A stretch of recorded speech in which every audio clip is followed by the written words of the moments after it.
This episode is sponsored by JDAQA Software Testing, your scalable solution for manual, automated, security, and performance testing. Check us out at jdaqa.com. And with that, let's get on with the show.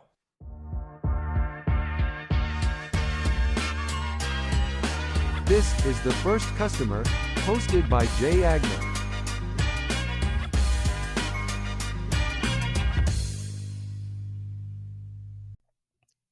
Hi, everyone. Welcome to the First Customer Podcast. My name is Jay Agner. Today, I'm lucky enough to be joined by Steven Webster. He is the CEO and founder of Sensei. They make human movement something a machine can understand. Like I said, I don't usually ask people what it is, but I love that you told me such a tight description. Awesome. Hello, Steve. How are you, buddy? I'm very well, thanks. Thanks for having me. Yeah, man. What in practical terms does that mean? What do you guys do? What does a Sensei do? What's the nuts and bolts of it? Yeah, so making human movement something a machine can understand, so what? So that means that, listen, if you've ever tried to learn a sport or learn a dance for your wedding or go home and do physical therapy and try and follow a video on YouTube, it's really hard to do physical exercise and try and learn it or remember it or recall it from a book or from a video. If you don't have someone in the room that's an expert that is kind of seeing what you're doing with a deep understanding of how you should be doing it, and that they're able to interject with the right coaching at the right time. Now, that might be like tomorrow when we do this again, I know what I'm going to teach you, or that might be in the moment. We are an ingredient technology that allows anyone that makes a digital sport, fitness, physical therapy product. We can put eyes on the athlete, and if you have a body, you're an athlete. So we can put eyes on the athlete. We can recognize what they're doing, how well they're doing it, and go all the way to a cloned voice of a celebrity coach or athlete or trainer is in your ear. My venture pitch used to be, I want to see my kid out in the yard shooting threes, and he's got the voice of Steph Curry in his ear telling him, good, but drop your elbow in a little bit. That was I like that. I wanted to build, and that's what we've built. I like that. I like that a lot. So where'd you grow up, man? And did that have any impact on you being an entrepreneur? Did it have impact on being an entrepreneur? I don't know about that. Maybe, but I grew up in Scotland. I moved to California in 2009 with Adobe. I sold my first company to Adobe. But yeah, I grew up in Scotland. Like a lot of kids, spent my entire time outdoors. We'd get up in the morning and we'd be in the woods or on the football field or in the swimming pool, or, I played a lot of sport. It wasn't something I was made to do. It was something I loved to do. And so, but disproportionately, I enjoyed martial arts, kind of jiu-jitsu, judo, karate. So spent a lot of time rolling around on the mats doing that. My dad was an electrical engineer. I was the first kid in town with a computer. So tech always ran through the family. And somehow I've always intertwined those two worlds, kind of tech and sport. But like I said, I had a company that I sold to Adobe. I sort of accidentally fell into that company. I just got laid off far too many times. And before you know it, I'm like, I might as well just consult. And consulting became, I need someone else to come and work with me. And long story short, we built a company that we sold to Adobe. So that's where the entrepreneurial kind of spark came from, I guess. Well, let's make that short story long. So tell me about kind of jumping out into consulting. What were you consulting for? What did you do before that? And, it can be a Cliff Notes version, obviously, but how did you get to the point where, you stepped out and started consulting? Yeah, so at that time, I was a software engineer. I started my career as a chip designer and hardware, but then in 2001, the internet was happening, .com was happening. I was like, I want to be a part of that. And so I joined a software consultancy based out of London who were putting the first banks online. So I've got my fingerprints on some of the first banks that went online, Royal Bank of Scotland, HSBC.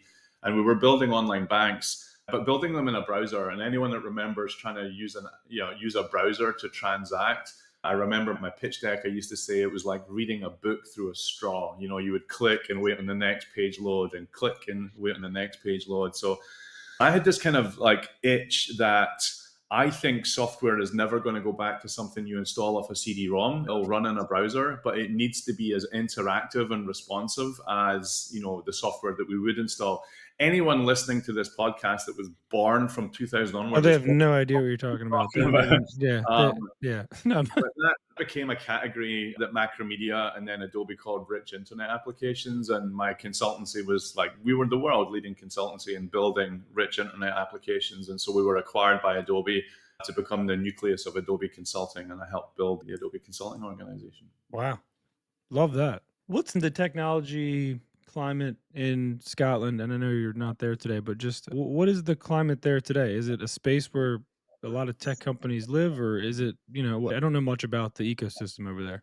It's funny, when I grew up, it was kind of known as the screwdriver economy. There was a lot of companies like Hewlett Packard and Apricot. They would be doing assembly in Scotland, so we were Mhm. rich on assembly.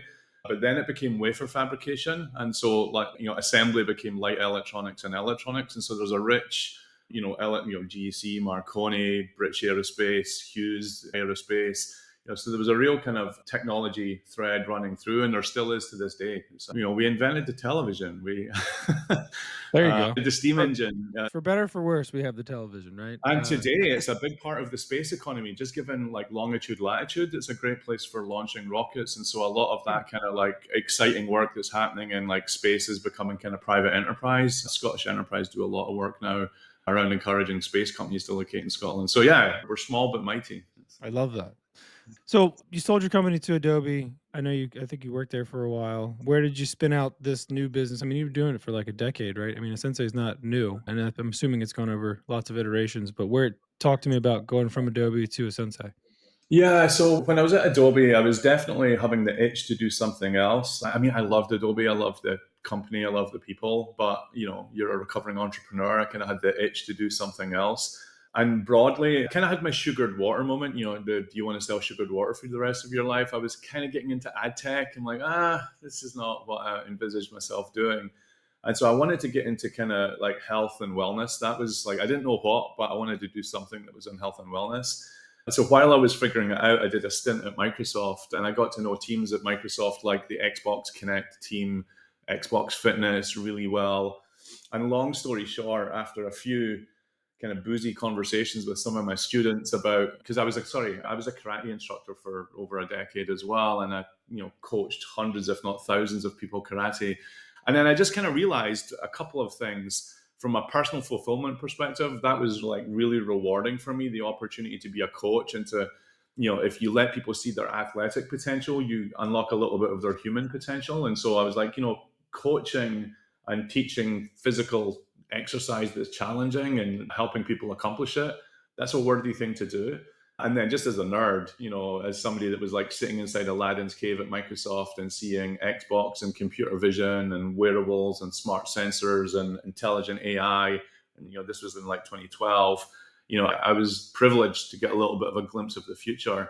But the thing about being inside a company like Microsoft is you've got access to all of this stuff, but the ability to move quickly. And if it's not Hmm. $1 billion business this year, it's probably not happening. And so I quit. I had a moment on the top of Snowmass Mountain in Aspen. I had a moment of like, I'm quitting. I'm doing this. I'm starting a company. And here we are. Love that. And yeah, I mean, the Xbox Connect, I always felt like it was too soon for that. There's been a few like gaming technology things that were just too soon. Like the Dreamcast was, I don't know if you remember the Dreamcast or not, but it had like the first like digital like interface with a controller at the same time, and it was just too early for that. That was like back when you were trying to play internet games via dial-up still. I still very much remember like plugging a phone cord in the back of a Dreamcast. Like, it Yeah. was just too early, and I felt the same way about the Kinect. It was very cool, and it was like it was neat, but it didn't feel like it had a bunch of real application at the time, right? The tech, it just there was nothing fun or super fun. It felt very kiddie compared to like I think that, and it was amazing. I mean, we're state of the art for us is, can we track two people at once with a camera? And like, over a decade ago, they were tracking six people. I mean, it was right. just incredible technology. I think the bigger challenge was like, product market fit. The Xbox, we used to talk internally at Microsoft about how do we get Xbox out of the bedroom and into the living room. It was in a kid's bedroom that was playing games. They did not have an unmet need that they wanted to use their body as a controller and do yoga, and like that wasn't the core customer. And so yeah, there was one famous E3 where they launched the Xbox One with the Kinect, and there was almost a revolt that like, this isn't a games console anymore. You're trying to sell this to my mom, not to me. And we wanted it in the living room as the heart of the digital home. So yeah, it was interesting. I think it was just like phenomenal technology, but pointing at the wrong customer. Yeah, and it didn't I was one of those people that was on the Xbox going like, "What the hell do I want this thing that I can, like, pop bubbles that come across my screen or whatever?" That's the big Connect example I Yeah. remember was there was some bubble thing that you You're could, playing like. Titanfall and Halo and you're being asked to pop bubbles. Yeah, it's Right, I'm like, "What is this thing?" So, anyway, alright, so at Sensei, you had this moment, you're like, "I'm gonna go build this thing," like, what was the first step? What did you go do to try to build this company of your own? it was like Ocean's 11. I was like, I've got this idea to rob a casino, but I need a safe cracker. I need a so it was put the team together. And so the first call I put in was my now CTO Bill. I've now known Bill for probably close to 30 years, if not over 30 years. Bill had built a speech recognition company and taken that public in London. But he's one of the highest ranked martial artists in the UK. I knew him through martial arts coaching. And so I knew he would get it and I knew he would be like excited to try and solve it. So while I was at Microsoft, Bill was like, look, he'd sold it, he'd taken his company public, he'd basically, semi-retired. And then he was just contracting as a programmer for fun. It was like, I'll get paid to do jigsaws all day. So he was like, I'll take a break from contracting. I'll spend a month on this and see if it's even possible. And at that time, we weren't using computer vision. The original notion was, could we put sensors in clothing that would track your skeleton like movie motion capture? So I'm at Seattle Airport flying back to San Francisco from Microsoft, and I get a video in my inbox from Bill. He's like, take a look. And it's a massive video, and the gate's boarding, and I'm like, ugh. And I watched this video, and it was unmistakably Bill made out of about 10 colored cubes. We still call it the Michelin Man video. But I see these cubes throwing a roundhouse kick, and I've been on the wrong end of that roundhouse kick many times in my life. I'm like, that's Bill. Like, we've literally motion captured Bill. And I got on that plane knowing I was going to have to quit my job to Hmm, pursue this. Yeah. I love that. When Yeah. you kinda started to build the tech out, how did you prove out that the product market fit was there? Yeah, I mean, to the title of your podcast, First Customer, right? Our first customer was us. At Microsoft, there's a phrase that gets thrown around a lot of dog fooding. You've got to eat Mhm, your own dog food. Sometimes it's sip your own champagne, but, eat your own dog food. And so we knew that with this core capability of movement recognition, that allowed us to think like coaches. And, I've coached, like I said, for like over a decade, coached for most of my life now. But as a coach, once you can watch somebody and observe them, there's lots of things you could do. I could be like, Jay, you've never done karate before. Let me teach you some new exercises you've never done before. mhm. Or you can walk into me as a black belt and I could kind of coach you as a black belt. Or maybe I could just referee sparring sessions and I can just be an adjudicator. But all of those different experiences, if you like, rely on my ability to watch you, understand what you're doing and how well you're doing it. So we decided before we become an ingredient technology in other people's products, we should go direct to customer first. So we should pick a population and just learn from them. So we went away and built a little iOS app for indoor rowing. At the time, nobody even knew about indoor rowing. We picked it because it was niche. And we built a little app that connected to the Concept 2 rowing machine and allowed us to deliver, coaching through the phone while you were rowing, take all the telemetry off the rowing machine, and just experiment with like what were the experiences that really lit people up. And and there was a couple that really carry through to this day. One is this very popular phrase in UX design: don't make me think. Don't have me sit down and give me 400 workouts and make me pick a workout and choose what equipment I was like. Just sit me down and say, this is your workout today, and then I'll tell you what your workout is tomorrow. And that was like something we dialed in really quickly. And then the other was the importance of challenges. Like, give me something to hit, give me a target, give me a number of reps, give me a split time, give me something to hit. And so that combo of, if you're watching people and you're giving them targets and you can show them progression's retention. And, we still have that rowing app in the App Store. It's been in there for like 5 or 6 years. It's done millions of dollars of revenue, and it was an MVP for learning. So, who was your first customer that wasn't you? With rowing, we started working with like organizations like British Rowing and like Concept 2. So we spent a bit of time. So you could argue that, it was starting to build out that ecosystem in rowing. But in 2022, 2021 really, that was when we said, let's make our technology available as an SDK. Let's make it available as an ingredient that other people can build into their products. Some of our earliest customers are no longer with us, so I'm not going to celebrate their gravestones, unfortunately. But I think one of the customers we worked with the earliest, who have been with us the longest and have an awesome product, so I want you to go check it out, would be a company called Alter. So alterme.com. Connected fitness mirror. You swab your DNA. You wear a heart rate variability sensor that knows how tired or strained you are. It watches you working out. It dials up or dials down the workout according to your readiness and your technical capability. And it's just this, the phrase we use in the industry now, it's a hyper personalized fitness experience. And, it's a great product. So they were probably one of our earliest customers that we kind of looked each other in the eye and we're like, we're building our companies together right now, aren't we? And it was that sort of symbiotic relationship of, they accepted that we were building stuff just before they needed it. And we supported them strongly with their product development. If you had to start over today or tomorrow with the things that you've learned so far, same business, same industry, same everything, what would be step one? Maybe it's the same step one, but what would be step one today? I always find these questions hard because I feel like they're cheating. Like if I knew everything I knew if I could back to the future and have the almanac, like I would know what stocks to pick, right? But, Right. but I can't. And so, I even think back to there's probably something we spent $50,000 on that we'll never see that $50,000 again. And it didn't really take us in, but it's all learning, right?